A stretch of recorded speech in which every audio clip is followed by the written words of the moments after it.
할렐루야. 오늘 또 말씀을 통해서 우리에게 주시는 은혜가 있을 줄로 믿습니다.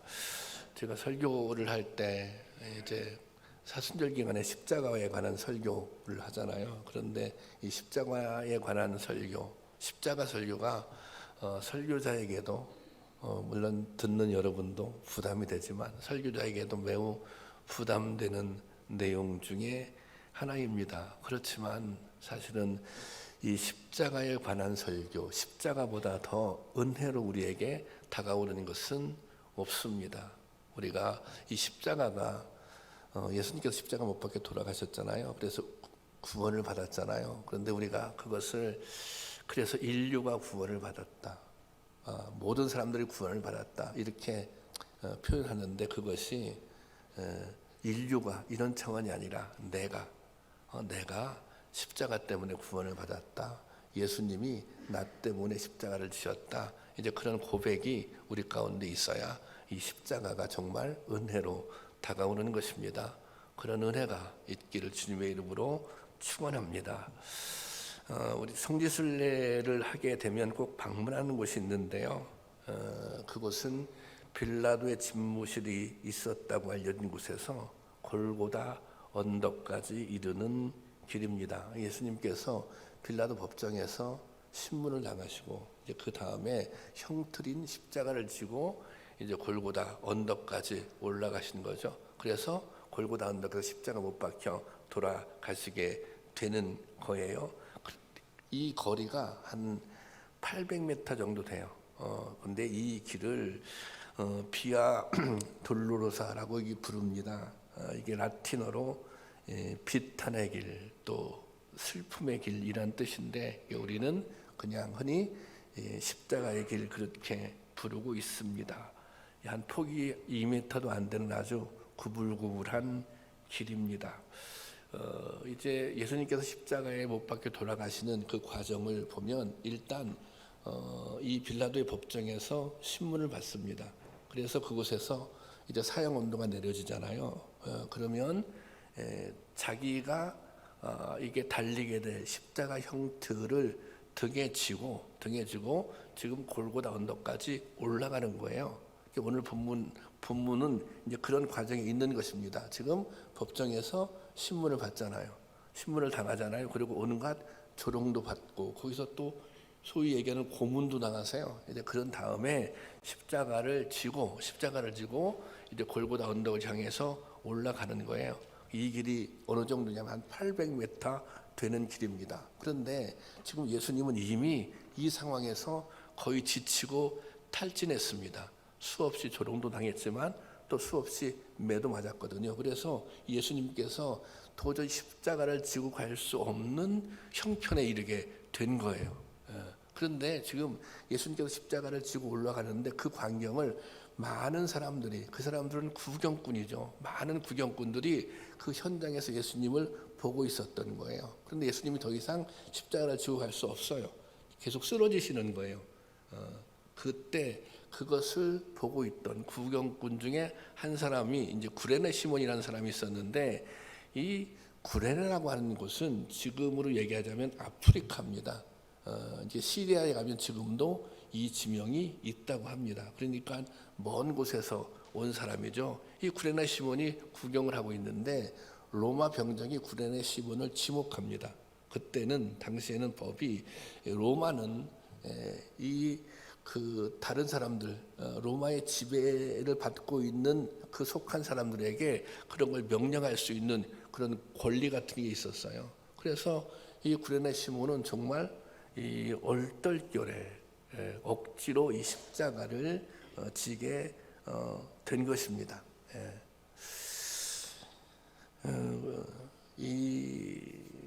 그런데 이 사건, 이 구레네 시몬이 십자가를 졌는데 그냥 진 것이 아니라, 자원해서 진 것이 아니라 억지로 진 거 아니에요.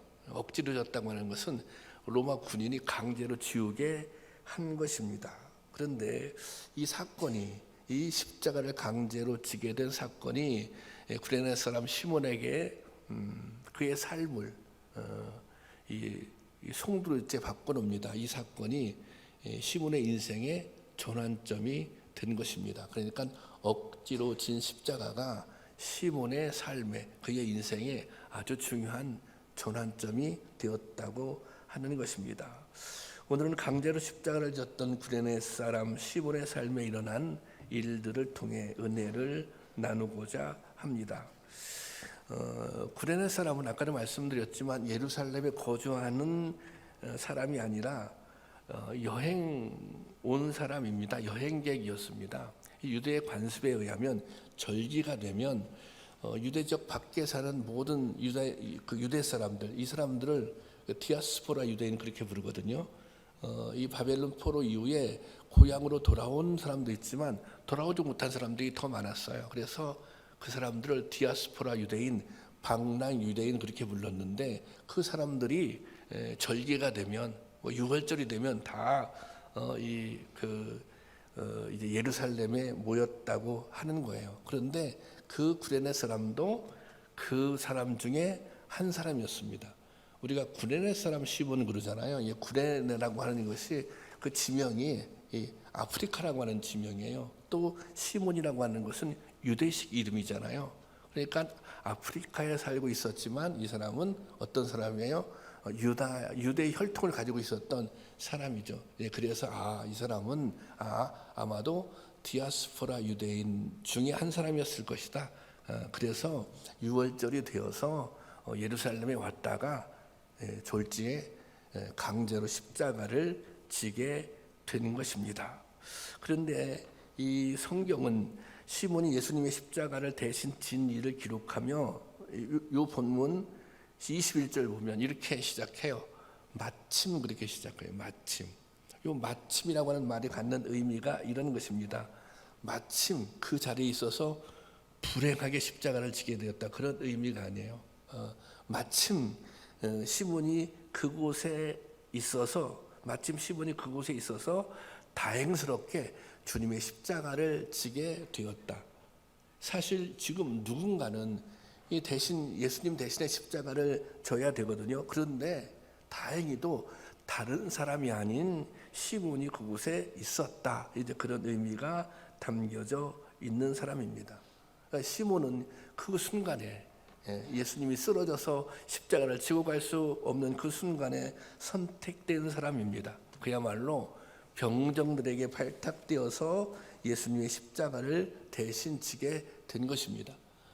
본문에 보면 그 십자가를 억지로 지게 했다, 그렇게 기록되어 있죠. 21절 다시 한번 보겠습니다. 다 같이 보겠습니다. 시작.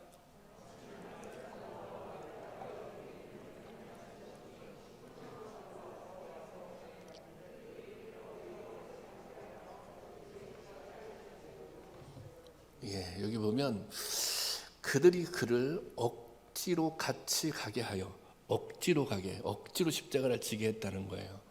왜냐하면 왜 억지로 지게 했을까요? 이 일은 아무도 자원하는 사람이 없어요. 이게 자원할 일이 아니에요. 그래서 억지로 지게 한 거예요. 강제로 그 십자가를 지게 했다고 하는 것입니다. 당시 십자가는 흉악범을 처형하는 최고의 형벌이었습니다. 십자가는 사람을 달아 못을 받고 물과 피를 다 흘려 죽게 만드는 형틀입니다. 이 십자가를 지는 일을 누가 자원하겠어요? 이 십자가를 지는 일이 즐거울 리가 없습니다. 시몬도 아마 몹시 억울하다는 생각을 가졌을 거예요. 또 이렇게 항변할 수 있죠. 아니, 왜 내가 이런 일을 당해야 하지? 그렇지만 시몬은 끝까지 자기의 역할, 강제로 십자가를 지고 예수님과 골고다 언대까지 동행을 하게 됩니다. 비록 억지로 지게 된 십자가이지만 끝까지 시몬이 자기의 몫을 감당하는 것입니다. 이 시몬의 십자가는 억지로 감당하는 십자가의 가치와 의미를 알려주고 있습니다. 이게 참 중요해요. 억지로 십자가를 졌다는 거니, 억지로 지고 싶어서 자원해서 진 십자가가 아니라 억지로 십자가를 졌는데, 억지로 십자가를 졌지만 그 억지로 십자가를 감당하는 과정에서 그 의미, 그 가치가 있다는 것입니다. 여러분, 주님은 때로 억지로라도 십자가 질 사람을 찾으십니다. 십자가는 자원해서 지려고 하지 않으니까 하나님께서는 하나님의 역사를 위해서 억지로 사람을 선택하고 억지로 십자가를 지게 한다는 거예요. 그런 방식으로 하나님께서는 하나님의 뜻을 이루어 가신다는 것입니다. 그래서 때로 우리도 어떤 경우가 생기는 거예요? 억지로 감당해야 할 뭔가 하나님의 일인데 내가 하기 싫거든요. 내가 하기 싫음에도 불구하고 억지로 감당해야 할 하나님의 일이 있다는 것입니다. 주님의 몸된 교회를 세우기 위해서 내가 하기 싫지만 또 아무도 않지만 그럼에도 불구하고 내가 억지로라도 감당해야 할 일이 있다는 것입니다. 요즘 사람들은 좀처럼 힘들고 어려운 일을 하지 않으려고 합니다. 그래서 왜 3D 업종이라고 하잖아요. 그 힘들고 이것을 difficult, 힘들다. 그리고 또 더럽다, 더티하다. 그리고 또 위험하다, dangerous, 위험하다. 그래서 이게 힘든 일, 더러운 일, 위험한 일은 안 하려고 한다는 거예요. 교회도 마찬가지죠. 힘든 일, 지저분한 일, 또 희생을 감수해야 하는 일, 이런 일은 안 하려고 하는 거죠. 그런데 우리 교회는 그렇지 않은 것 같습니다. 우리 교회는 이게 참 지저분 일임에도 불구하고 또 그것을 이게 자원해서 하시는 성도님이 계시고 또 무슨 이렇게 굳은 일을 누가 가장 앞장서서 하느냐면 제가 볼 때 우리 장로님들이 굳은 일 생기면 가장 앞장서서 하시는 것 같습니다. 우리가 사명을 얘기할 때 모든 사명이 다 그런 것은 아니지만 이것이 사명이라고 감당하려고 마음을 먹었을 때 그것이 감당하기가 어려울 때가 있습니다. 이게 사명은 사명인데 이것이 하나님께서 나에게 맡겨주신 일은 맡겨주신 일인데 이것을 내가 어떻게 감당해야 하나? 내가 감당할 수 있을까? 그럴 때 우리가 뭐라고 얘기해요? 십자가라고 얘기합니다. 어렵고 힘드니, 감당하기 어렵고 힘드니 십자가라고 말하는 것입니다. 그런데 여러분, 십자가의 길은 때로 신앙의 길은 십자가를 지고 가는 길입니다. 어려움과 수고를 담당하겠다는 결심이 있어야 하는 것입니다. 이 헌신을 통해 교회가 세워지고 또 복음이 전파되기도 하는 것입니다. 주님은 이 십자가를 담당하는 일을 우리에게 자원하는 마음으로, 기쁜 마음으로 하라고 요청합니다. 말씀을 보면 자원하는 마음으로 섬겨라, 자원하는 마음으로 헌신해라, 그렇게 말씀하세요. 그것이 옳습니다. 그런데 사실 교회에서 되어진 모든 일들이, 모든 성도님들이 기쁜 마음으로, 자원하는 마음으로 이루어진다면 얼마나 좋겠습니까?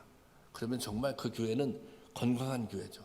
그 교회는 성숙한 교회죠. 모든 성도들이 자원하는 마음으로 주어진 사명들을 감당하는 거예요.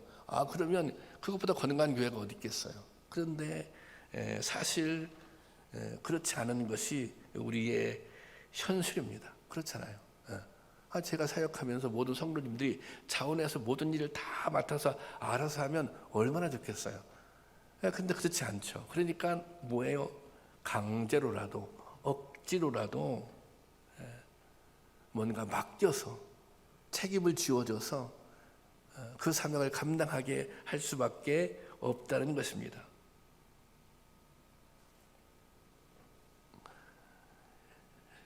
때로는 누군가가 억지로라도 십자가를 져야 교회가 세워지는 것입니다. 또 하나님의 뜻도 이루어지는 것입니다.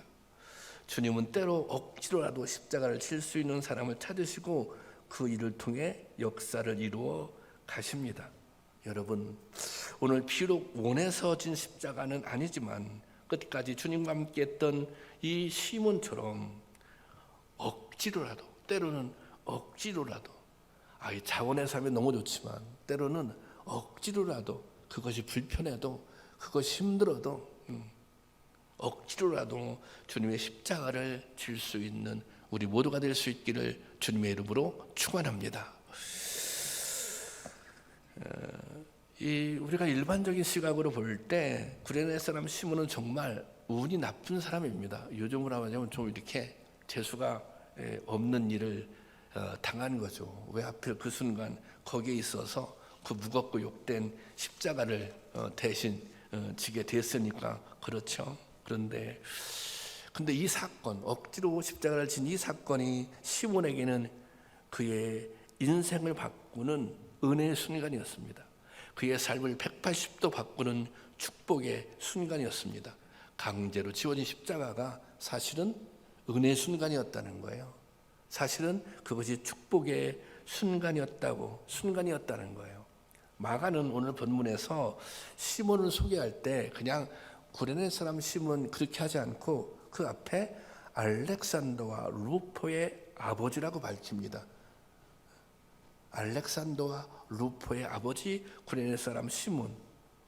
왜 마가는 이곳에서 이 루포의 아버지다, 아들들의 이름을 밝혔을까요? 이 루포는 후에 교회에 매우 비중 있는 인물로 등장하기 때문입니다. 이 루포가 등장하는 곳이 로마서 16장 13절입니다. 볼까요? 다 같이 보겠습니다. 시작. 주 안에서 택하심을 입은 루포와 그의 어머니에게 문안하라. 그의 어머니는 곧 내 어머니니라. 로마서는 이 바울이 로마 교회에 쓴 편지예요. 성도들에게 루포와 그의 어머니에게 문안하라. 그러면서 여기 보세요. 그의 어머니는 곧 내 어머니다. 그렇게 말하고 있습니다. 이 말씀 속에서 이 루포가 가지고 있는, 루포의 어머니가 가지고 있는 로마 교회의 영향력을 생각해 볼 수 있는 것입니다. 그런 사람으로, 교회에 영향력 있는 사람으로, 그래서 바울이 심지어는 루포의 어머니가 곧 내 어머니다. 루포는 나와 형제 같은 동역자다. 그런 의미가 담겨져 있는 말 아닙니까? 그렇게 여기서 소개하고 있는 것입니다. 그리고 또 시몬도 이런 변화를 겪게 됩니다. 사도행전 11장에 보면 안디옥 교회 설립 이야기가 나옵니다. 교회가 안디옥에 이제 교회가 세워지는 거예요. 그 세워지는 설립 이야기가 나오는데 사도행전 11장 19절에서 20절 말씀 한번 보겠습니다. 다 같이 보겠습니다. 시작.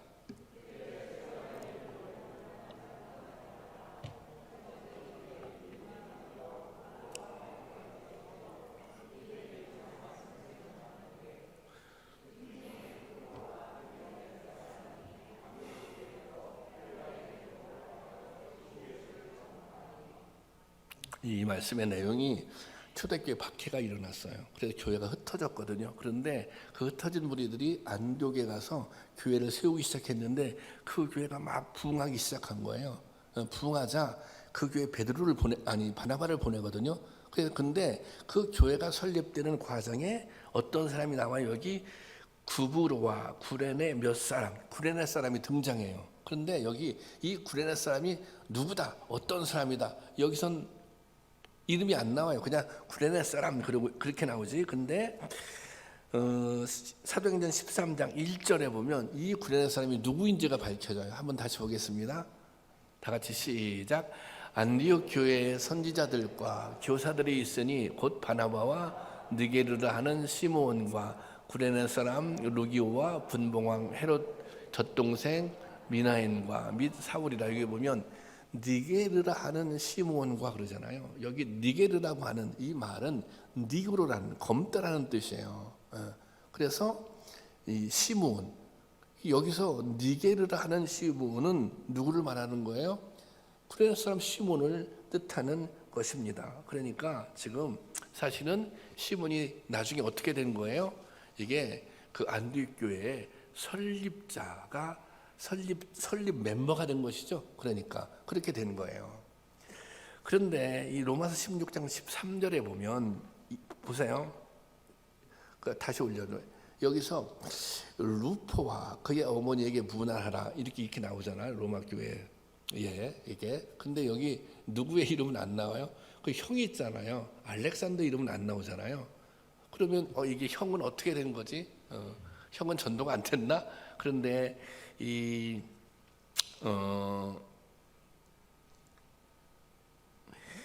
1941년 예루살렘에 그 고고학 발굴단이 있는데 그들이 이 이렇게 유물을 발견했어요. 어디서 발견했냐면 예루살렘 밖 기드온 골짜기에서 그 무덤에서 이런 유물을 발견하게 됐는데 거기에 12명의 이름이 담긴 무덤 상자를 발견했다는 거예요. 그런데 그 무덤 상자, 하나의 무덤 상자 한쪽에 시몬의 아들 알렉산더라고 기록되어 있고 그 덮개에는 구레네에서 온 알렉산더라고 쓰여져 있었다는 거예요. 그러니까 여기 루페형 알렉산더는 로마에 있었던 것이 아니라 어디에 있었던 거예요? 예루살렘에 머물고 있었다는 것입니다. 자, 이런 상황을 미루어 짐작해 볼 때 이 십자가 사건을 통해서 구레네 시몬의 인생이 완전히 달라졌음을 보여주고 있는 것입니다. 그냥 구레네 사람으로 평범하게 살았던 시몬이 예수님의 십자가의 죽으심 후에 예수님을 믿는 사람이 된 것입니다. 시몬은 주님의 죽음 앞에서 저가 하나님의 아들이며 구세주임을 깨닫고 믿게 된 것입니다. 구레네 시몬 가족은 초대교회의 영광스러운 일꾼으로 쓰임을 받았습니다. 아버지는 안디옥 교회 설립자로, 어머니와 아들 루포는 로마 교회를 위해서, 또 장남 알렉산더는 예루살렘 교회에서 주님을 섬기는 사람이 된 것입니다. 여러분 이게 믿어지십니까?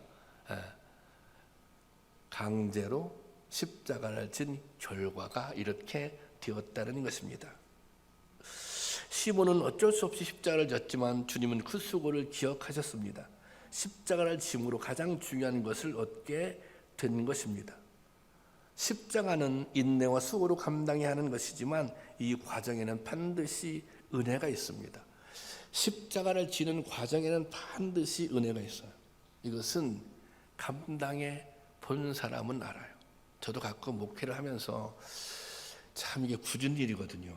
이게 아무도 하려고 하지 않는 일인데 그것을 좀 권사님이 좀 하세요.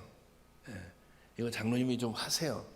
이렇게 얘기해야 할 상황이나 순간들이 있습니다. 한 번은 제가 주일날 예배를 끝나고 제가 2층 사무실에 있잖아요. 이렇게 지나가는데 이제 이 화장실에도 냄새가 굉장히 많이 나더라고요. 화장실에서. 그래서 이제 화장실을 청소를 해야겠는데 누군가 얘기를 해야 되겠는데 이게 마땅히 얘기할 사람이 없는 거예요.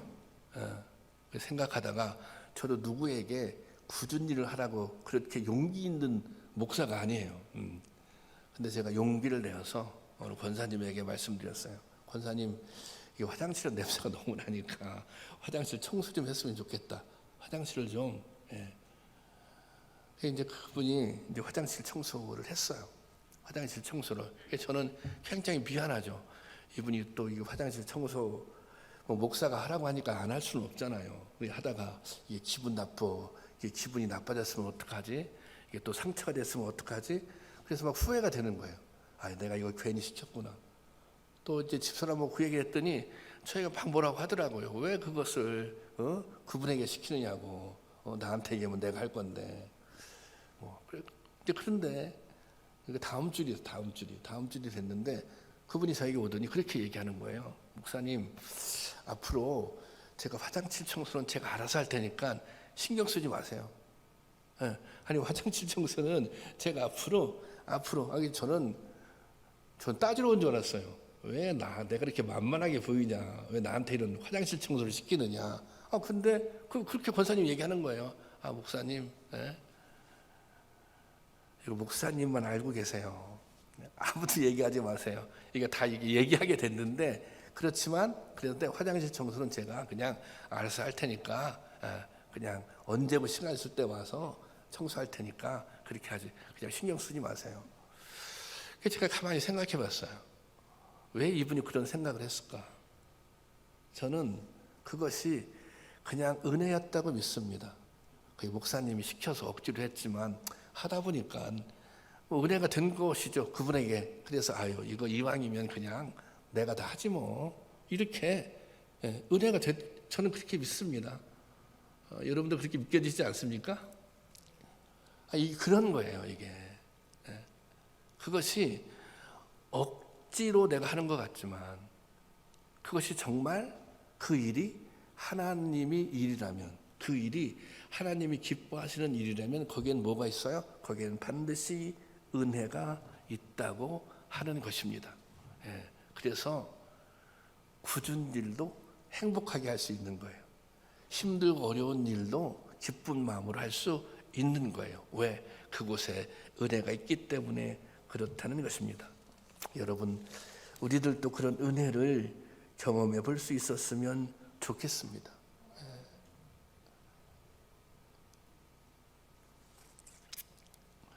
주님은 오늘 우리에게도 감당해야 할 십자가가 있다고 말씀하십니다. 여러분들은 감당해야 할 십자가가 무엇이라고 생각하십니까? 때로는 이것이 내가 억지로라도 감당해야 할 십자가인데 사실은 내가 피했어, 내가 안 했어, 그런 생각이 드시지는 않습니까? 여러분, 이 사순절기에 주님, 내가 감당할 수 있는 십자가는 무엇입니까? 또 정말 억지로라도 내가 감당해야 할 십자가가 있다면 그게 무엇이겠습니까? 그것을 감당할 수 있는 은혜를 달라고, 그것을 감당할 수 있는 힘을 달라고 그렇게 기도할 수 있기를 주님의 이름으로 축원합니다. 우리가 십자가는 이게 죽는 거잖아요. 사실은 예수님은 십자가에서 죽으심으로 그것을 대속했다고, 우리의 죄를 사해 주셨잖아요. 그러니까 예수님이 십자가를 지시지 않았으면 우리는 구원 못 받는 거죠. 만약에 예수님이 십자가를 지셔서 죽었지만 우리가 구원받았어요. 그래서 사실은 이 십자가라고 하는 것이, 이 십자가의 길이 죽음의 길이 아니라 바로 승리의 길입니다. 죽음의 길이 아니라 생명을 얻었던 길인 것입니다. 그래서 예수님께서 그것을 다 참아낼 수 있었던 거예요. 이것은 죽는 것이 아니라 이것은 승리의 길이야. 내가 여기서 죽어야 온 인류가 구원을 얻을 수 있어. 내가 여기서 포기하면 안 돼. 넘어지면 안 돼. 타협하면 안 돼. 예수님께서, 물론 예수님과 같은 무게의 십자가는 아니지만 예수님께서 그래서 우리에게 이런 요청을 하고 계세요. 누가복음 14장 27절 말씀입니다. 다 같이 보겠습니다. 시작. 누구든지 자기 십자가를 지고 나를 따르지 않는 자도 능히 내 제자가 되지 못하리라. 예수님의 제자가 되기 위해서는 자기 십자가를 지고 따라오라는 것입니다. 세상에 십자가 지기를 좋아하는 사람은 없습니다. 주님도 십자가 앞에서 깊이 고민하셨습니다.